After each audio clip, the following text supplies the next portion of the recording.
Mamerina ny araba izay efa nalotolotry ny namana teo aloha toko klasy toko vavy. Mazava ho azy fa ny mandrafitra ny toetry ny andro eto Madagasikara dia mbola ilay rivo-doza ava nefa vinavinaina hivoaka an-dranomasina ary izy dia mbola mitondra oram-be eto amin'ny faritra maro eto amin'ny nositsika sy tafio-drivotra ny andian-drano miaraka aminy ka noho izany dia tsy misy fiovana ny filazana loza ho amin'ny faritra nahara izany.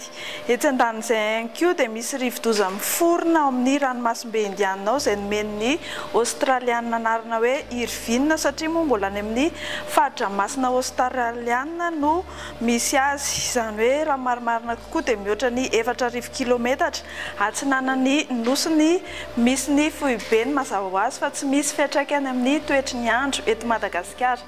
Dia izay no mikasika ny avasy Irvine fa indro ny toetry ny andro vao vinavina ho amin'ny rapitso ho amin'ny maraina dia anjombona ny andro any Antalasy Analanjorofo ary atsinanana any. Anorana kosa ny amin'ny faritra sisa fa ho betsaka izany amin'ny faritra Itasy, Vakinankaratra ary ny faritany Fianaratsoa. Ho amin'ny rapitso tolakandro indray dia anjombona ny andro ny amin'ny faritra Sava, Analanjorofo sy Toamasina. Ifandimby ihany koa ny rahona sy masoandro amin'ny Boeny, Melaka, Betsiboka sy Bongolava.